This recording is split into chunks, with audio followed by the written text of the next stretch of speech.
जैसे अगर हमने x में चेंज किया x प्लस डेल्टा x,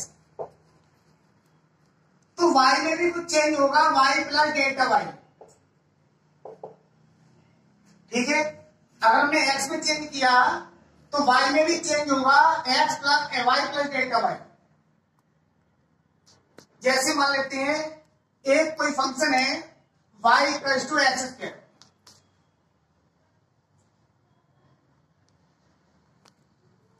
तो यहां पर देखिएगा अगर x इक्वल्स टू 1 है तो y इक्वल्स टू कितना होगा, y इक्वल्स टू हो जाएगा 1 स्क्वायर, यानी कि 1 हो गया, ये 1 हो गया।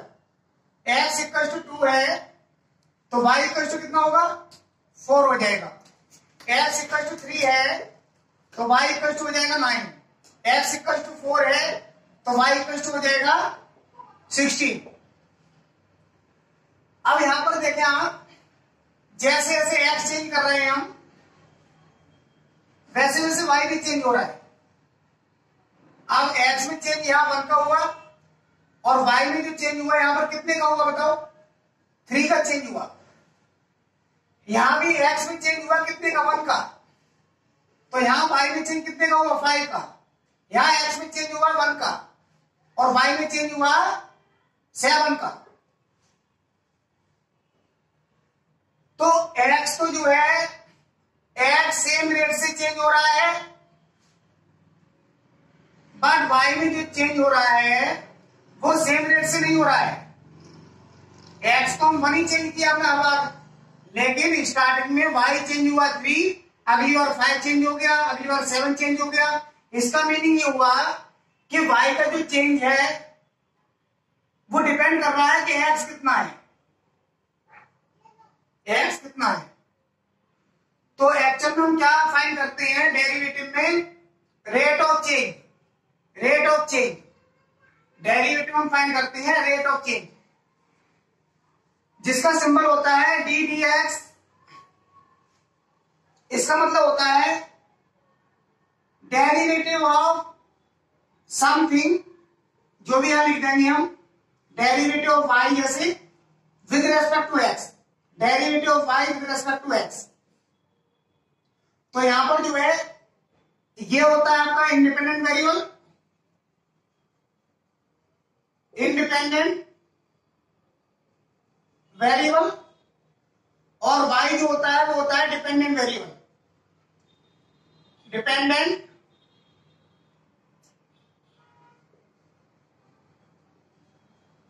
डिपेंडेंट वेरिएबल, क्योंकि the value of y depends on the value of x।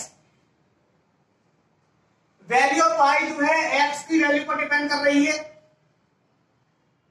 तो यहां पर जो x हो गया वो हो गया इंडिपेंडेंट वेरिएबल और y हो गया डिपेंडेंट वेरिएबल। ठीक है, हमें फाइंड करना है rate of change of y with respect to x, यानी कि अगर हमने x में डेल्टा x चेंज किया तो y में चेंज हुआ डेल्टा y। तो आप देखिए रेट ऑफ चेंज का मतलब क्या है, y का rate of change with respect to x। तो आप देखें अगर हमने डेल्टा x चेंज किया किसमें, x में चेंज किया डेल्टा x, तो y में चेंज कितना हुआ, y में चेंज हुआ, y में चेंज कितना हुआ, डेल्टा y। तो रेट ऑफ चेंज फाइंड करना है हमें y का विद रेस्पेक्ट टू x। तो क्या करेंगे, डेल्टा x का डिवाइड कर देंगे, यानी कि रेट ऑफ चेंज हो जाएगा delta y over delta x। ये एक्चुअल में हो गया rate of change of y with respect to x। ठीक है, तो ये रेट ऑफ चेंज जो है वो है आपका average, average rate of change, average rate of change, क्योंकि हर एक पल जो y में चेंज हो रहा है वो y का जो चेंज है वो डिफरेंट है। आपको यहां एग्जांपल दिया था हमने, y में जो चेंज हो रहा है डिफरेंट रेशियो से चेंज हो रहा है, y में जो चेंज हो रहा है डिफरेंट रेशियो से चेंज हो रहा है। x में 1 चेंज हो रहा है, लेकिन y में यहाँ पर 3 का चेंज आया, 5 का चेंज आया, यहाँ 7 का चेंज आया, लेकिन x में हमने 1 चेंज किया। इसका मतलब है इसका रेट ऑफ चेंज हमेशा डिफरेंट हो रहा है। तो अगर हम जो है लिमिट ले लेते हैं, limit delta x tends to 0, delta y over delta x, यानी कि क्या मतलब हुआ, अगर if x tends to delta x tends to 0, बहुत छोटा चेंज किया हमने डेल्टा एक्स में, तो वाई में कितना चेंज होगा, यही कहलाता है derivative of y with respect to x. This is the derivative of y with respect to x. आपको एक बार बता दें, हम एक और एग्जांपल लेके यहां समझने की कोशिश कीजिएगा कि ये ग्राफ जो है आपको दिख रहा होगा, ये ग्राफ जो है किसका बताइए, ये ग्राफ है पैराबोला है, ये पैराबोला, पैराबोला है और y की पावर 1 है, x की पावर 2 है, तो इसका होगा y के सिमेट्रिकल, यानी कि ये होगा पैराबोला। तो एक्चुअल में ये ग्राफ जो है पैराबोला का है, तो यहां पर जो है पैराबोला बना लेते हैं हम। यस सर, यस सर, बताइए बेटा।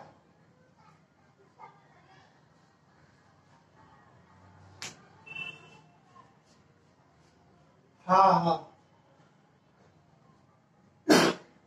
बेटा, अभी जो है यहां पर आपको समझना है, ये जो फंक्शन होता है y equals to f x, y जो है रेंज होता है, x डोमेन होता है, तो y डिपेंड करता है, ये रिप्रेजेंट करता है हाइट। जैसे मान लेते हैं यहां पर लिया हमने x equals to 1, x equals to 1 लिया तो y 1 आया, यानी कि इस ग्राफ में x इक्वल्स टू 1 है तो y इक्वल्स टू 1 है। x इक्वल्स टू 2 है मान लेते हैं, तो y इक्वल्स टू कितना है, 4 है। x इक्वल्स टू है 3, तो y इक्वल्स टू है 9। यहां देखें आप, x में जो है चेंज हो रहा है 1 1 का, यहां भी 1 है, ये भी 1 है, ये भी 1 है, लेकिन y में चेंज कैसा हो रहा है, 1 के लिए 1 है, 2 के लिए 4 हो गया, यानी कि इसमें चेंज आ गया 3 का। अगर हमने यहां चेंज किया हमने 1 का, ये 2 2 3, तो y में चेंज कितना हुआ, y में चेंज हो गया ये 5 का। इसका मतलब ये हुआ जो हाइट है, हाइट का मतलब y है, वो सेम रेशियो से इंक्रीज नहीं हो रहा है। हर एक पल इसका रेट ऑफ चेंज डिफरेंट है, हर एक पल इसका रेट ऑफ चेंज डिफरेंट है। तो हमें किसी पर्टिकुलर पॉइंट पे फाइंड करना है रेट ऑफ चेंज कितना होगा। मान लेते हैं यहां चेंज करना है फाइंड कि इस पॉइंट पर जब पॉइंट होगा, तो जब हम x में चेंज करते हैं, कुछ डेल्टा एक्स चेंज किया हमने x में, तो y में चेंज किस रेशियो से हो रहा होगा, y में चेंज किस रेशियो से हो रहा होगा। हाँ बताइए, पूछ रहे थे भाई।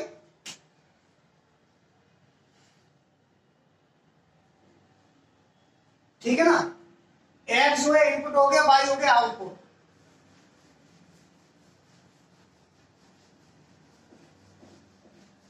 जी जी बताइए।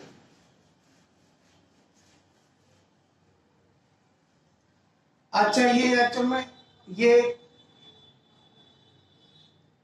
हाँ बेटा स्क्रीन टच मत करो, कोई स्क्रीन टच मत करो, ठीक है। हाँ स्क्रीन टच मत कीजिएगा। तो अब एक एग्जांपल और लेते हैं हम, जैसे मान लेते हैं सर्कल ले लिया हमने, सर्कल, एक तालाब है और तालाब में फेंक दिया ना पत्थर, तो पत्थर जब फेंक देंगे तो आपने देखा होगा तालाब में चारों तरफ एक मतलब जहां पत्थर फेंका है वो सेंटर बन जाता है और सर्कल बन जाते हैं बहुत सारे, और वो सर्कल बढ़ता चला जाता है, बढ़ता चला जाता है, बढ़ता चला जाता है, तो रेडियस ही बढ़ रहा होता है ना, और रेडियस बढ़ रहा होता है तो उसका एरिया ही बढ़ रहा होता है। तो पॉइंट ये है कि अगर मान लेते हैं एरिया की बात करें, एरिया क्या होगा सर्कल का, पाई आर स्क्वायर, अगर आर रेडियस है, और आर इज इंक्रीजिंग, आर जो है इंक्रीज हो रहा है हर एक पल, हर एक मूवमेंट में आर इंक्रीज हो रहा है। जब आर इंक्रीज हो रहा है तो बताइए इसका एरिया भी इंक्रीज होगा नहीं होगा, बताओ? इसका एरिया भी इंक्रीज होगा, इसका एरिया भी इंक्रीज होगा। तो बात यह है कि अगर हम सर्कल का रेडियस चेंज करते हैं तो एरिया भी इंक्रीज होगा। तो मुझे बताइए ये जो है ये इसमें डिपेंडेंट और इंडिपेंडेंट वेरिएबल कौन कौन से हैं? यहां पर ये बात क्लियर है, डिपेंडेंट हो गया एरिया और आर हो गया आपका इंडिपेंडेंट। तो हमें फाइंड करना है, मान लेते हैं यहां देखो अब एरिया की बात करते हैं, एरिया और आर। अब इस वाले फॉर्मूले में अगर मान लेते हैं डिपेंडेंट इंडिपेंडेंट वेरिएबल 1 है तो डिपेंडेंट कितना होगा, एरिया कितना होगा बताओ? पाई हो जाएगा। और आर अगर 2 है तो एरिया कितना होगा? 4 पाई हो जाएगा। आर इक्वल टू 2 होगा। आर इक्वल टू 3 है तो एरिया कितना हो जाएगा, आप पुट करेंगे तो 9 पाई हो जाएगा। और आर इक्वल टू मान लेते हैं 4 है तो एरिया कितना होगा, 16 पाई हो जाएगा। एरिया मान लेते हैं रेडियस 5 है तो एरिया हो जाएगा 25 पाई।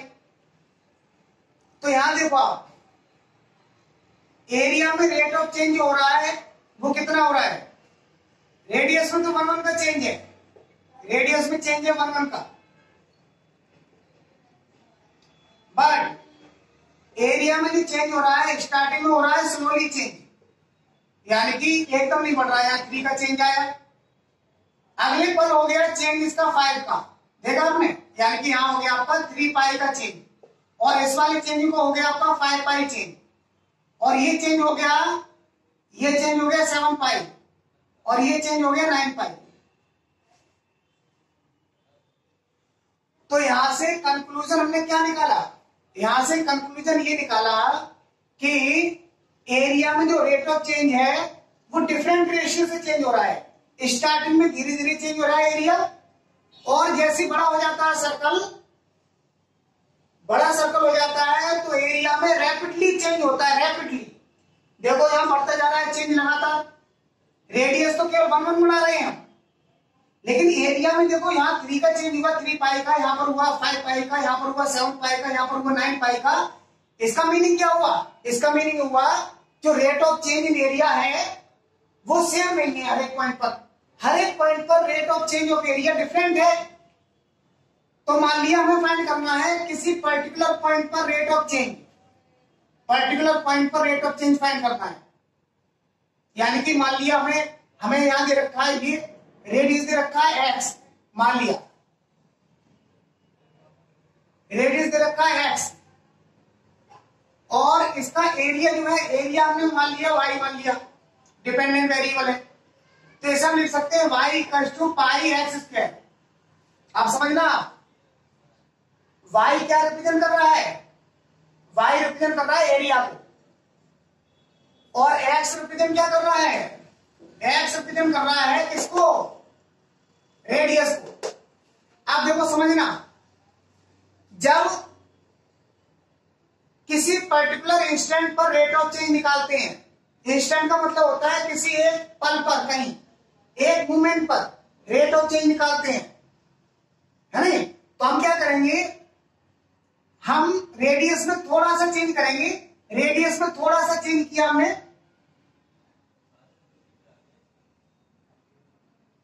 देखो ये चेंज किया हमने रेडियस में, ये चेंज हुआ डेल्टा एक्स। अब मुझे बताओ रेट ऑफ चेंज जो हमने देखा, रेट ऑफ चेंज निकालने के लिए हम क्या करेंगे, इसके एरिया में भी चेंज होगा।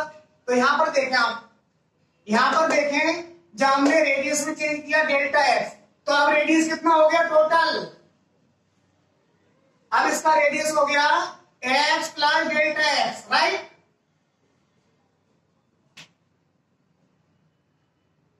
तो y में भी चेंज होगा कुछ, यस और नो? एरिया ऑफ सर्कल में भी चेंज होगा।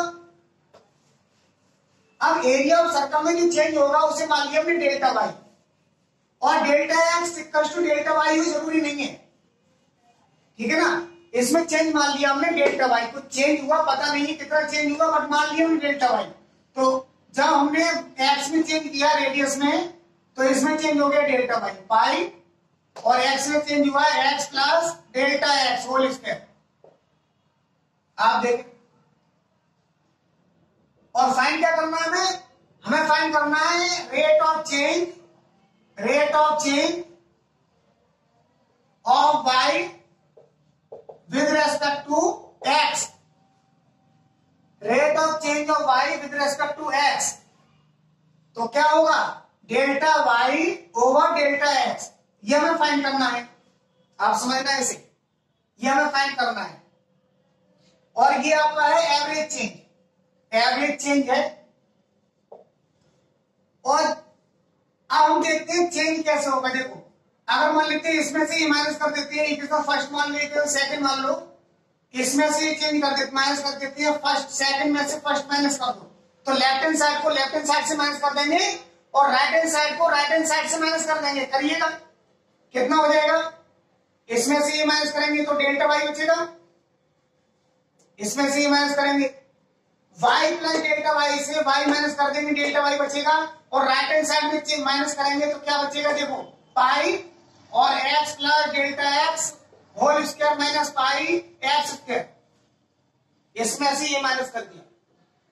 अब इसे सॉल्व कर लेते हैं, pi a plus b whole square apply कर देंगे, x square plus delta x whole square plus 2x delta x.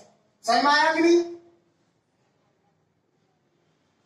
ये हो गया a plus b whole square, a square plus b square plus 2ab, और ये माइनस में ये बचा माइनस पाई एक्स स्क्वायर, ये दोनों कैंसिल हो जाएंगे, ये दोनों कैंसिल हो जाएंगे। अभी कैंसिल मत करो, सॉरी, पाई का मल्टीप्लाई करना पड़ेगा हमें ब्रैकेट के अंदर, पाई का मल्टीप्लाई कर दीजिएगा, ये हो जाएगा pi x square plus delta X square pi और plus 2 pi X into delta X minus pi x square. अब कैंसिल कौन कौन सा हो रहे हैं बताओ, कैंसिल हो रही है ये वाली, तो डेल्टा वाई जो बचा वो कितना बचा, वाई इक्वल टू हो गया, वाई का डेल्टा वाई इक्वल टू हो गया डेल्टा एक्स स्क्वायर और पाई, पाई आगे लिख सकते हो, पाई डेल्टा एक्स स्क्वायर और plus 2 pi X into delta X. Okay sir, so आप समझिएगा आप कि हमें फाइंड क्या करना है, हमें फाइंड करना है delta y over delta x, delta y over delta x. कैसे फाइंड करते हैं, यहां आपको दिख रहा होगा, यहां फाइंड करते हैं delta y over delta x, तो ये हो जाएगा डेल्टा वाई के लिए आ गई, ये हो गई आपकी पाई और delta X square plus 2 pi X into delta x और होल अपॉन में हो जाएगा क्या, डेल्टा एक्स। आपको समझ में आया कि नहीं, क्या किया हमने, डेल्टा वाई की वैल्यू पुट कर दी यहां पर, डेल्टा वाई ये रहा, ये वाली वैल्यू, और डेल्टा एक्स हमारे पास वही है, तो we can take common delta x from the numerator, we can take common delta x from the numerator. After taking common delta x from the numerator, it will get in numerator delta x is common, delta x is common, so this will be pi delta x, इसका हट जाएगा और plus 2 pi x delta x common आ गया और upon delta x, ठीक है, ये दोनों कैंसिल हो गए। अब क्या बचा बताओ, अब बचा पाई डेल्टा एक्स और प्लस 2 पाई एक्स। अब आप समझना अच्छे से, ये आपको कॉन्सेप्ट जो है ना, ये कॉन्सेप्ट अलग, मैंने बताया था डेरिवेटिव क्या होता है। अभी देखो ये आ गया, अब मुझे बताइए स्टूडेंट्स, ये हमने क्या फाइंड किया है, ये फाइंड क्या किया है, ये फाइंड किया हमने एवरेज चेंज, क्या एवरेज चेंज। अब हमें फाइंड करना है इंस्टेंटेनियस चेंज किसी पर्टिकुलर मूवमेंट पर। तो इंस्टेंटेनियस चेंज के लिए हम क्या करते हैं,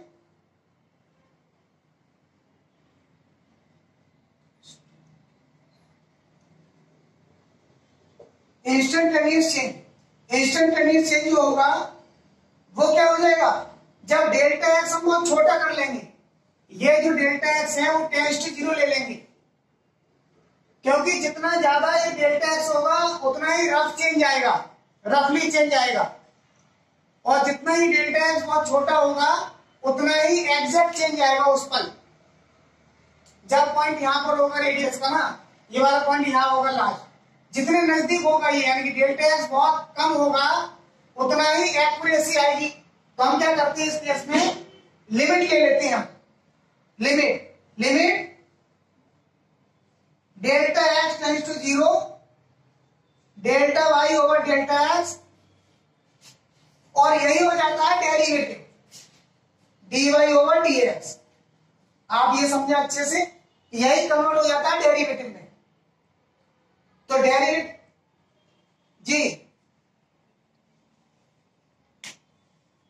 अच्छा 10 मिनट्स है सर, 10 मिनट्स, 2 मिनट्स, अच्छा ठीक है सर।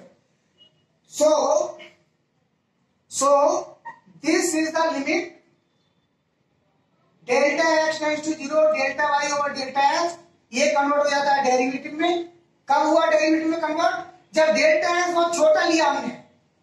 अब डेल्टा एक्स बहुत छोटा लेंगे, अब यहां पर आ जाइए आप, यहां पर बस 1 मिनट का ही टॉपिक हम रह गया है, इसी में कंप्लीट कर लेता हूं। देखो ये जो है यहां पर सर, यहाँ 30 सेकंड सर, 30 सेकंड, तो हाँ 30 सेकंड। लिमिट यहां पर लिखा है डेल्टा एक्स टेंड्स टू 0 और delta y over delta x equals to, यहां भी लिमिट लगा देती है, limit delta x tends to 0, delta x tends to 0 और pi delta x plus 2 pi x.